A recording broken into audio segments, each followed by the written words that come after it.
అంటే ఒక మాట చెప్తా సాగేది నేను ఎట్లా ఉన్నా నువ్వు ఎట్లా పాలేదు అంటాను. పెళ్లి చేసుకోగా భార్య భర్తలు మంచిగానే ఉంటారు.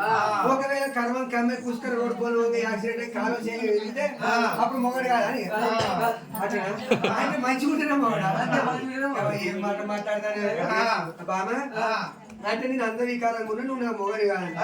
జిడ్డుకోలోడా కంపుకోలోడా పునులోడా బుడ్డుకోడు అల్లిపోతావు బామా అంటే ఏం మాట మాట్లాడతాను. శరల్ల కొంగలెక్క నువ్వు ఉన్నావు, చేపతి పూలెక్క నేనున్నా అంతేనా.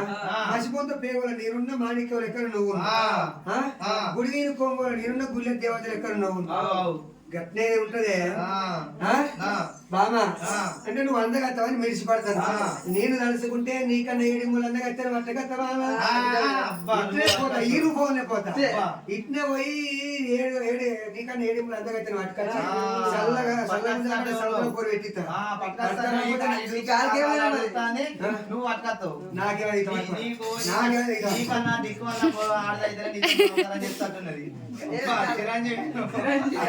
స్టైలు ఏమైనా అందరికి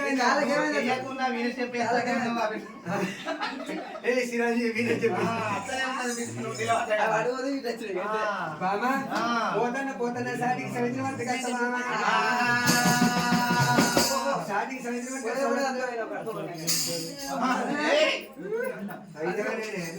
నేను కొట్టుడు కాదు ఆడదాంతో కొట్టిస్తా అని రవరాజు వల్లయ్యా ఏమి చేసిండు.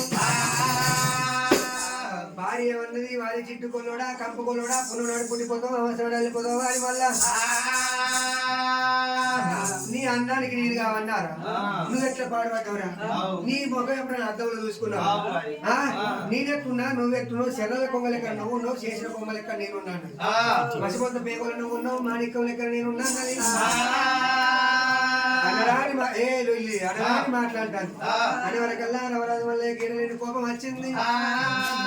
పిల్లదాడల బయలుదేరి దేవుడు ఆయకెళ్ళి దేవుడు ఆ దేవుడు వల్ల ఉన్నాడా